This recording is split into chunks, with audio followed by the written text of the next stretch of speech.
You've entered the Houston Running Zone, the ultimate podcast for runners in the Houston area, featuring the everyday runners who inspire us, clubs, gear, races, and runcations.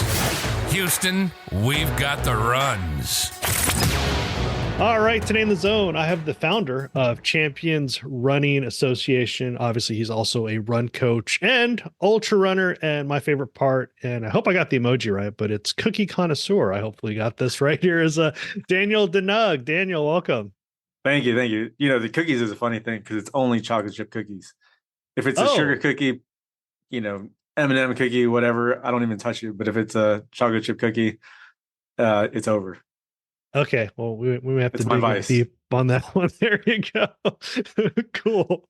Well, maybe that's why you started running. I have no idea. What in the world? Why would you start a run club? Because honestly, it's a lot of work. I've been on like a board or officer position. I don't even know, things like that. It's a lot to do with it. But did you just start because was it before the running boom, or what in the world made you want to do I'm this? not even sure when the running boom was. I'm guessing you're talking about like COVID, but maybe 2009, 2008. I saw my then girlfriend, now wife, run the half marathon at Chevron or Aramco.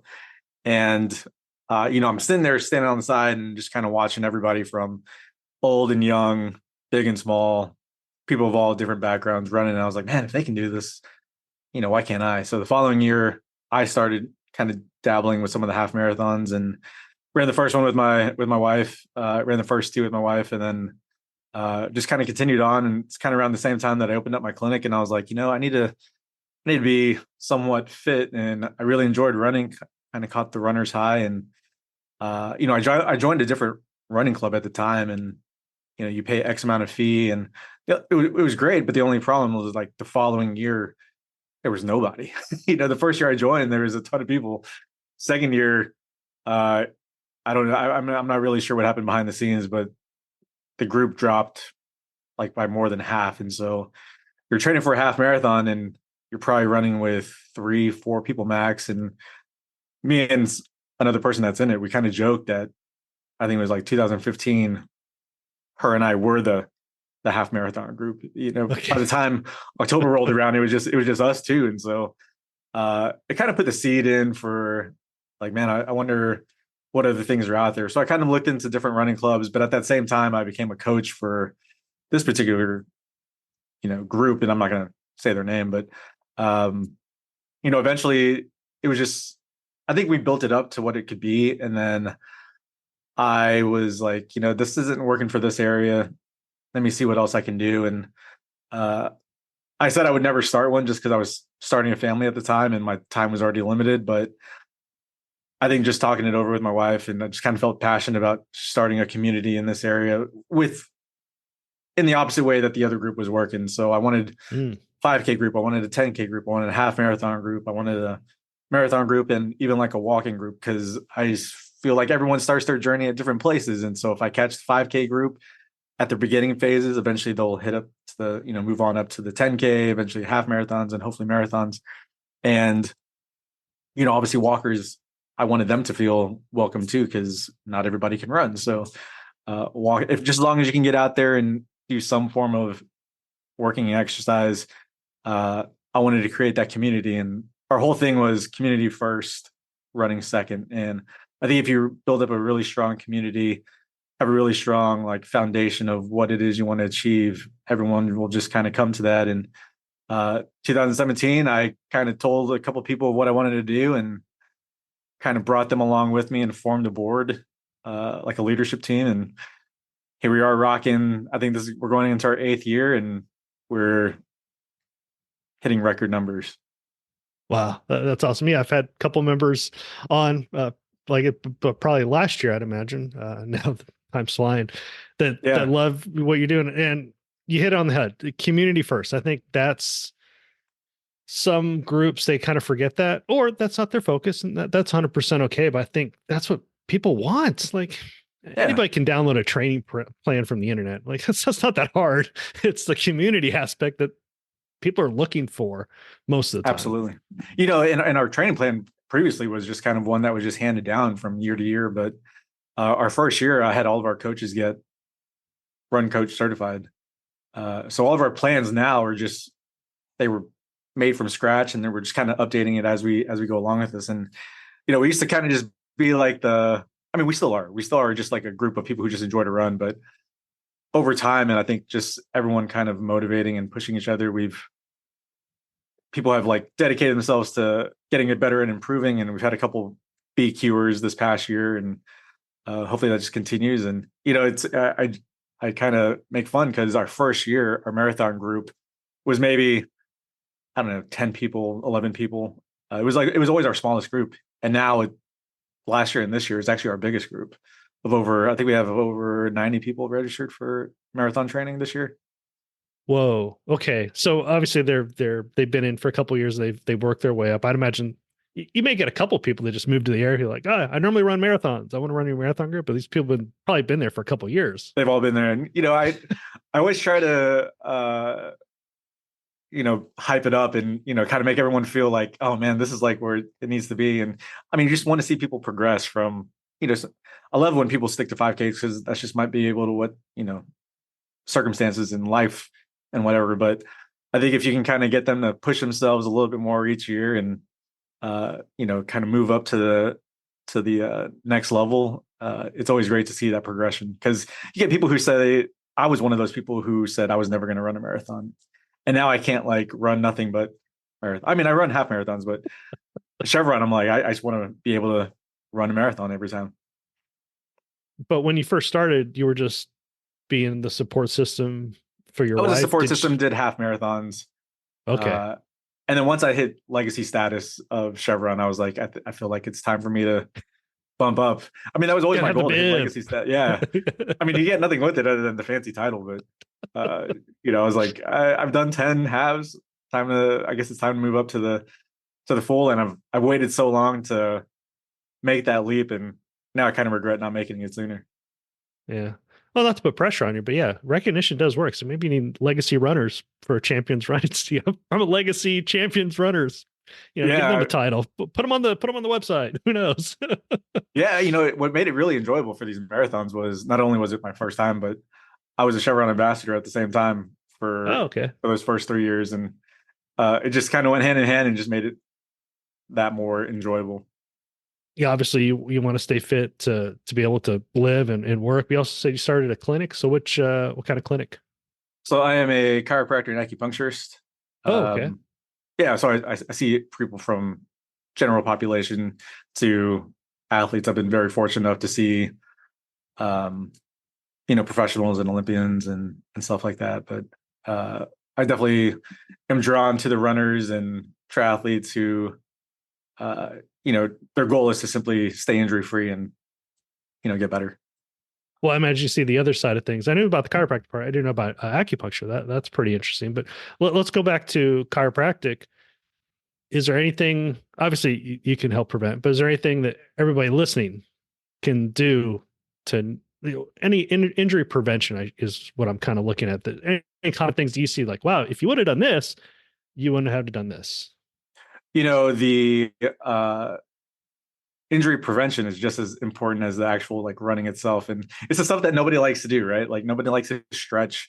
Nobody likes to, you know, hit your legs up with a massage gun, stretch beforehand, stretch afterwards, do stuff on the off days and not just be sedentary. It's the stuff that people, I don't always choose not to do. It's just that I'm not a fan of doing it myself, but you kind of have to force yourself. But it's the stuff that we don't like to do that's the most important to longevity and staying injury free, is just a real big focus on mobility, flexibility, and rehab. So do your stretches, everybody. So the top one would be stretches. Second one would be just mobility exercises, or kind of cross training type of thing, or cross training, strength training, and then you know finding someone that can help you do that. Don't just do random exercises that you that you think might be helpful. Like find a healthcare professional, find a trainer, find a run coach that can help you really zoom in and focus in on a lot of those areas that need attention, whether they be like your weak spots or areas that you just need to focus more in on. Okay, there you go. Yeah, definitely. Run club, the way to go to get advice. Yeah, don't random YouTube it. Yeah. Well, you also mentioned obviously, a wife. You're starting a family and everything. Work life, family, running. There's such a balancing act. I'm kind of in the same boat. And what are your thoughts? Because I had the episode that'll be here previously. He had mentioned that his name is Bill. He mentioned that if he's not mentally well or he doesn't go on his runs, he can't really serve as a father.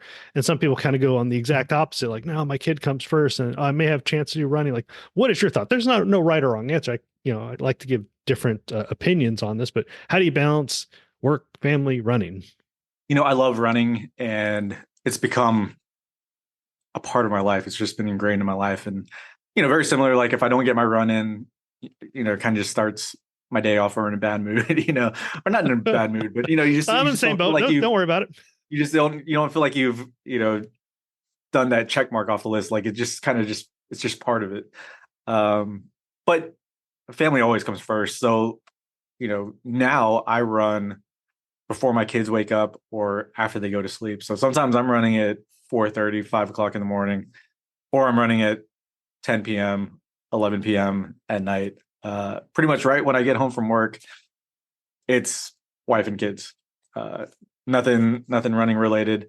I'll probably have to like answer a couple like text messages related to running, but I try to really just kind of be present in the house. And on occasion I'll ask my wife, hey, is it okay if I just kind of do this run after work? But I don't do that too much, just because from the time I get home from work, I really only have about 2-3 hours to kind of be with my kids before they got to go to bed. So I always make sure I'm there for dinner, and we eat dinner as a family, pray, and then just kind of get them ready for bed. And once they're in bed and sleeping, I'll kind of sneak out, kind of do my run.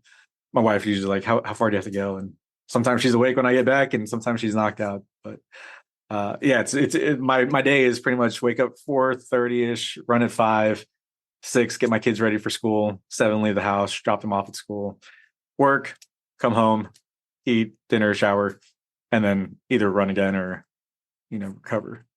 Okay, so basically, what's everyone else's excuse? Like, okay, wake up early, stay late. What?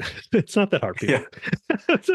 Yeah. No, I just feel. I feel bad if I just leave my wife with 4 kids at home to take care of, and one of them being like a barely 2 years old. Mm-hmm. Yeah, but you made it work. Like, okay, just wake up a little bit earlier. No big deal. Yeah, it's a big deal the first time you got to do it.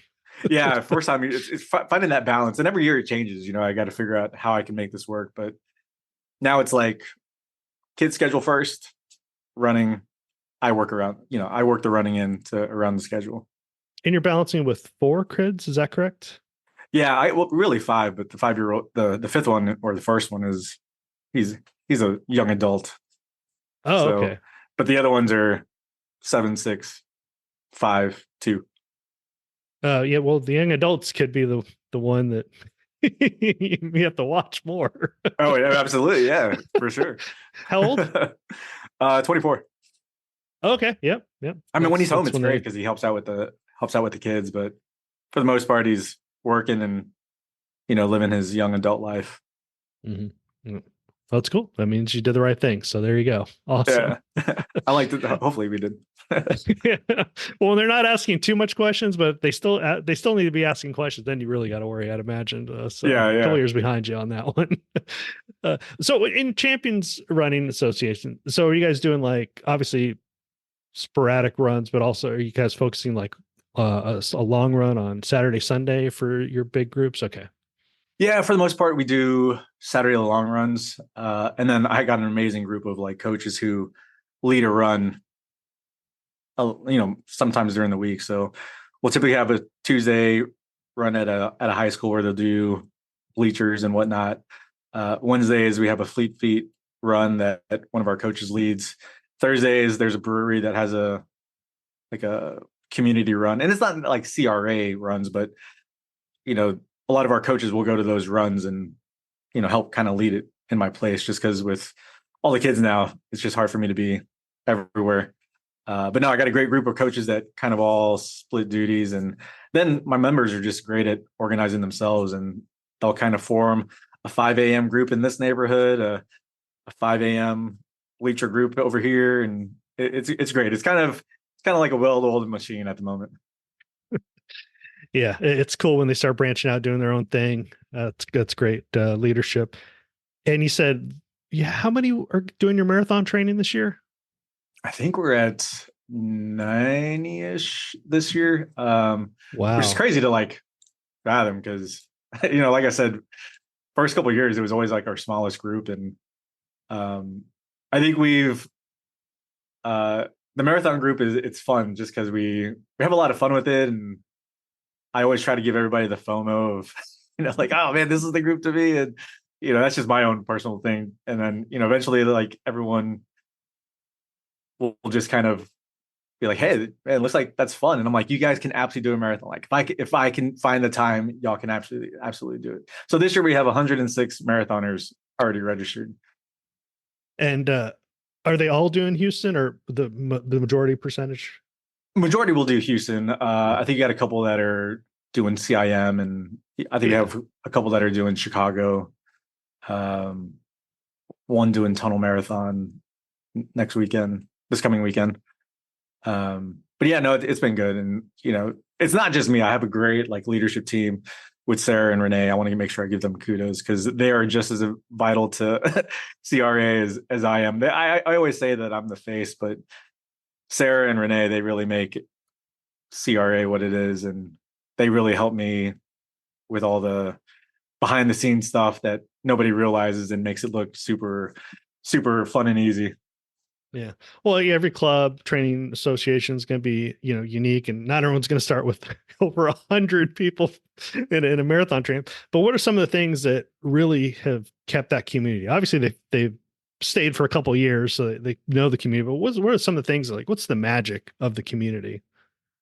Really, I think it's just, well, I think all things start with like the leadership. So if I feel like if I'm putting in the work that everyone else is doing, you know, they see me training, hopefully that inspires them to push, because they all kind of know like what's on my plate. But I think just kind of being out there and making sure you're within that community, and kind of making sure you're putting out any fires that may potentially start. But it's all about building that community. And I think a lot of people get along with each other.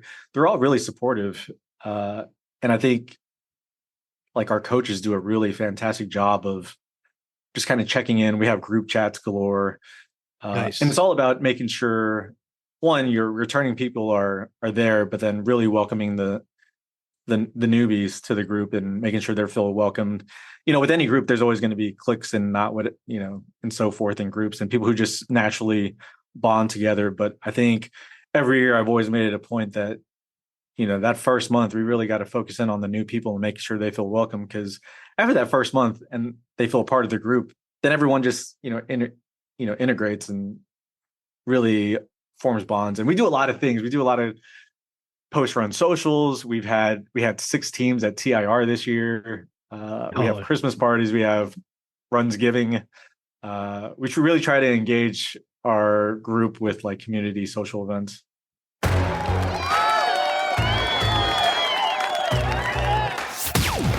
You are in the Houston running zone. We've got the runs.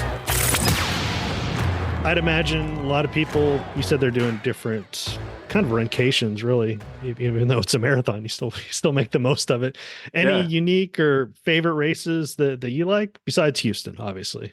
TIR is really fun just because, TIR is such an exciting event, because running in and of itself is a very individual type sport.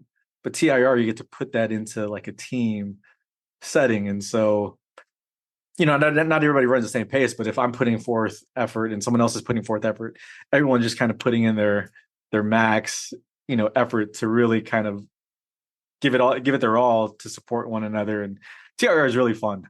A couple years back, me and my wife and a few of our other friends from CRA, we did Big Sur, which was really fun.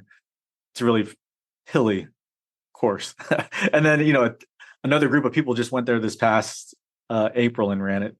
A big group of them went over there and ran it too. So the runcations are starting to slowly become a thing now. Yeah, TIR, a great group of a great couple that puts that on. Yeah, you're right. I think even though I represented the bottom half of the pace for my first years, probably for all my years actually. But yeah, I feel like I had to give it my all, because if they're doing, sevens, I should be doing nines easily. So Yeah, well, I mean, yeah, I mean, you just the camaraderie of it. Like, you're not. I think you're only letting people down if you just don't try your best. Which, I mean, people go out there and do it for fun, which is great too. But TIR, once that bell or once that horn rings, you're just like, oh, go. Then you hop out the van and next person goes, and you're just kind of cheering everybody on. And everybody on the course is great. I mean, yeah, you get the little like kills and the pew pews, but for the most part, you pass the one and you're like, great job. And, you get to just see a whole bunch of different other teams out there. Yeah, the friendliest competition ever. Yeah, it's absolutely amazing. Oh, that's cool. Well, what are some of your, like, do you have any like success stories of members that have showed up? You're like, I don't know if this person's going to work out, or I can't believe what they've accomplished, or anything that really stands out. Now, don't pick any favorites. And of course, you're probably going to forget some after you hit stop. So no one get their feelings hurt if you didn't call your name. But is there one time you're like, I can't believe they've accomplished so much? Could it be a distance, a time, a weight?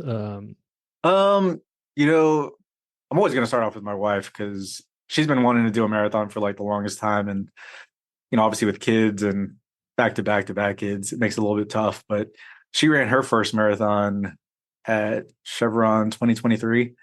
And just kind of see her go through that progress of training. Her and one of her friends, Emma, they put in the work that year. And I mean, she got to that finish line, and I remember like waiting there at the finish line with our kids, and she literally had like 40 seconds to get to that finish line before it would be considered like a DNF or unofficial.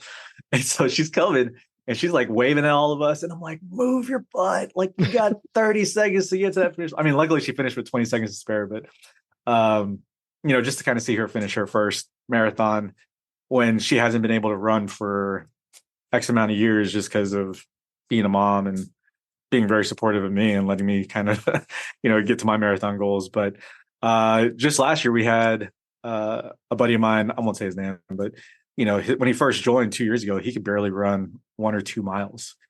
And he went for the full marathon right off the bat. Unfortunately, wait, slow down there.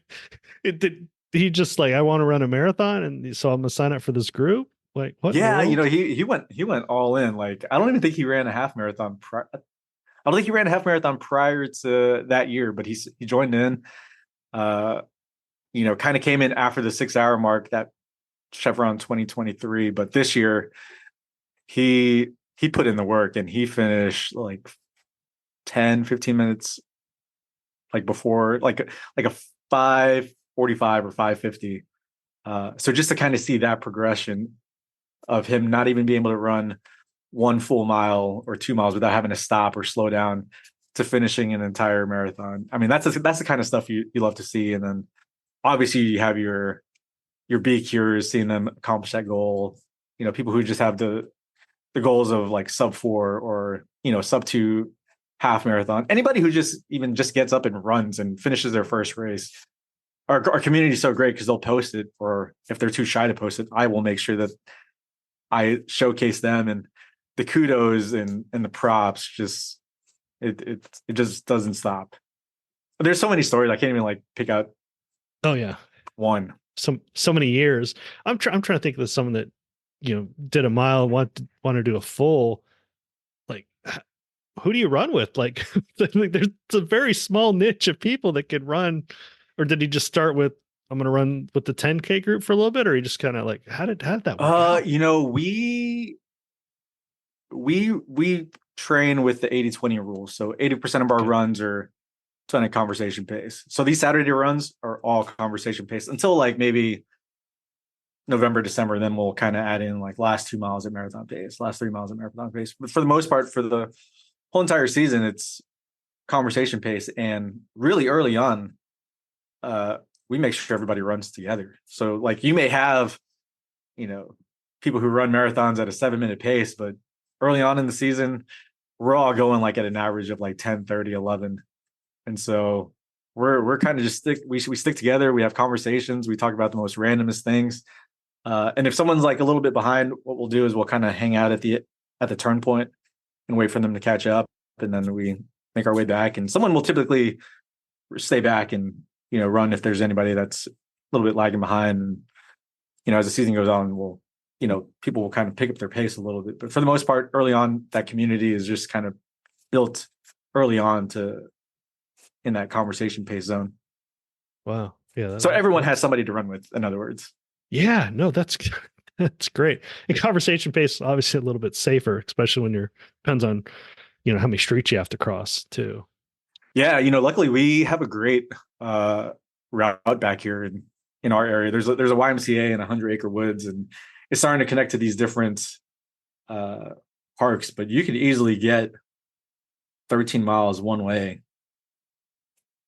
without having to like double back. Okay. So it's great. And you don't really cross any major streets or intersections. You might have to do one or two, but for the most part, yeah, you can get an easy 22 miles without any major like traffic. It can get confusing. GPS people. GPS, yeah. You just got to know your way around our area, and you're solid. Well, yeah, I know I've taken up a lot of your time. One more, question before I get to the bonus question is, what is obviously you said you love marathons, so you're doing the 2025 Chevron, or you got any other marathons you're going for? Yeah, no, 2024 Chevron Marathon. I haven't really put it in the universe yet, but I'm actually running a marathon this weekend. Oh, okay. I'm doing the tunnel marathon. So luckily this episode, I think, will be out after that. So I'm doing that one. My goal is to run 2 marathons a year. So I'm doing tunnel this year. Last year I did the Ashland. Oh man, I already forgot the name, but it was up in Ashland, Wisconsin. And that was a fun one. But this year I'm doing tunnel up in Seattle. And then Chevron is going to always be on my radar, at least until I hit 10 or my knees no longer allow me to do that. Yeah, luckily it's flat, but at the same time, you use the same muscles. Obviously, you know more about this than me. But are you looking for PR? Are you looking for, hey, I'm just going to enjoy it with my runners? You're going to play it by ear and see what the weather's going to be like? What's your jam?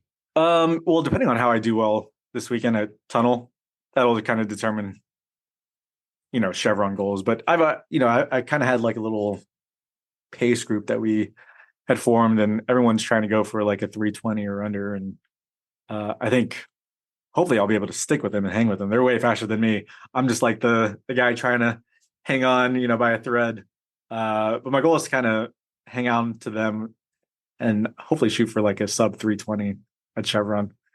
It's fun. I mean, everyone has their own different goals, and when you kind of find people who have similar goals and you are able to run together, train together, it's like iron sharpens iron. Nice. Awesome. Well, yeah, thanks again. Before I let you go, do have the 3 bonus lightning crown questions. Daniel, are you ready? All right. What is one favorite piece you have to have on race day? Like a favorite gear? It could be shoes, hat, sunglasses, you name it. Definitely a hat. I'm a sweater. I sweat like crazy. And so having the hat, and I'm always known for having my hat. Like I'm well into my 40s, but I always have my hat tilted like I'm 20. Definitely got to have the hat. Everything else is luxury. I mean, obviously shoes are great, but always got to have a hat because I sweat like crazy. Is it a particular hat, particular brand of hat, lucky hat? What do you? I'm really a fan of like trucker style hats. Again, I'm aging myself because truckers hats were like maybe fashionable back in the early 2000s, but yeah, those just kind of fit my dome probably the best. All right, cool. That's awesome. All right, if you could run with anybody alive or past, who would it be? I'm always gonna say my wife, just because she doesn't get to run as much as I do, and she's too busy being a mom, and hopefully she finds time that I give her time. She'll say that I give her time to run, but running the Great Wall of China has always been like her I guess dream race. So hopefully one day we'll get to do that. Wow. Yeah. And then hopefully my kids, hopefully I want to see my kids pick up running and eventually get to run with them, do a marathon or something. But then they start passing you. So is that a good or bad it's kind of like, I know. It's kind of like basketball. My son wants to play basketball, and I'm like, you're not scoring on daddy until you're old enough. I'm going to block everything. You ain't getting nothing by me. Same thing with running. Yeah. Like, you ain't going to beat me until, until you're age appropriate enough. And then my excuse is going to be like, well, you're supposed to be able to beat me. Yeah, about time. Yeah, about time. It took you so long. You got to humble him, let him know. But yeah, you ain't getting by dad that quick. Is it weird coaching your wife, or is it? I mean, there's good and bad and everything. Good and bad. I mean, she's also like one of my biggest supporters with the whole run thing. I always, of course, yeah. And I've coached her, but I think it's better. Sometimes it's better if someone else coaches her, right? Because they can get on them a little bit more. They can guide them a little bit better than just it's like when you're not supposed to treat your own family, in terms of like medical care, right? I mean, I can coach her. I've set up training plans for her, but I don't want to say I'm scared of my wife, but wives are pretty scared. And so like kind of getting on them a little bit, you kind of have to walk a fine line. Yeah, can't departmentalize it from it'll probably carry over, I'd imagine. Yeah. And I ain't trying to be in the doghouse, man. Like, I get enough trouble myself without the running. Yeah. No, I'm actually curious. I work with my wife in the business sense. And so yeah, in the business world. So yeah, it's a fine line, but we make it work. And if you mean well, that's cool. So I'm glad it works out. Yeah. I mean, she's definitely my consultant for CRA and my clinic. And then she's my obviously wife with my kids. So it's you don't want to like muddle the weeds a little too much. Yeah, there you go. But it's working for you, and that's all that counts. So that's awesome, man. Yeah, for sure. Yeah. Oh, and question number 3. Okay, so what is your go-to chocolate chip cookie? Like, is it something you're making? Is there a favorite place? I used to be a Tiny Boxwoods place, which I still absolutely love. My wife will live and die by Tiny Boxwoods. We were just there over the weekend, but I found this place in Tomball, now they're in Magnolia and Cypress. It's called Half Baked Cookies. And man, that is my jam. I actually went there yesterday and got some. That is my jam. That is like the best cookie to me. Everything else is just running in second place. So what makes it special? Is it the size, the temperature? It's half baked. So it's like cooked on the outside, a little gooey on the inside. And man, just the taste and overall, like I even told him, I was like, I love Tiny Boxwoods, but this surpassed it in my book. Okay, I don't know. So you gotta try it. Like if you're ever on my side of town, I'll take you out there one time. I'm in. Okay, so it's a difference in textures. Okay. Yeah. Tiny Boxwoods is good. It's just a little too sweet on the sweeter side. Tiny Boxwoods, I don't know. Half baked is just different. A couple years ago, or maybe 2 years ago, we actually had run cookie Saturday. So like after every Saturday long run from our marathon group, someone was in charge of bringing cookies. And so we got to just taste different people's favorite chocolate chip cookies. Oh man. Oh, I actually told them, I was like, make sure that there's a chocolate chip, because if there's not, I'm not eating it. So yeah, it's like you're getting points off. Yeah. You can bring whatever flavors you want, but if there's no chocolate chip, no, that doesn't count as like cookie Saturday. So everybody knows one of my runners. Turn yourself around. One of my runners actually just, they were like, I know cookies is your thing, man. I just wanted to get you a box of cookies. And so just for like supporting him and stuff. But I was like, that didn't even last like 2 days. Okay, so it's like kind of a cookie dough type middle then, right? Yeah. Is that what you're thinking? Okay. Yeah, cookie dough is type middle. Tips Treats, it's nostalgic for me just because I went to UT and they started at UT. Mm-hmm. But it goes half baked, Tiny Boxwoods, and then, wherever else. Okay. Yeah, I'm looking it up. No, actually, we go to the Northwest side all the time, especially during we have my daughter's in band, so we have like winter drumline and everything's in Cy Ranch, all the size. So there you go. Yeah. So like Half Baked, if you're listening, hook a brother up. Yeah, there you go. We'll just randomly tag them on all the on the social media reels and everything. So there we go. Oh wow. Well, Daniel, yeah, thanks for taking your time. Let's get back to your clinic, and thanks for everything you're doing for the running community. Hey, I appreciate you for having me on, and shout out to my CRA folks. Shout out to the Chevron ambassadors that I've became really good friends with, and to all of Houston. See you guys out there in Chevron in January. Sounds great. As always, if you want to become the first to find out about upcoming weekly episodes, simply hit the plus, follow, subscribe button. Depends on your podcast platform. And if you're on a podcast app where you can leave a rating and review, we always love it. Hey, give us 5 stars if you like it. And if you don't like it, give us 5 stars anyways. You made it through the whole episode. But more importantly, looking forward to sharing another episode next week. Thanks for visiting the Houston Running Zone. If you know someone you'd like to be featured in the zone, go to thehoustonrunningzone.com and send us a message. Until next week, always remember, Houston, we've got the runs.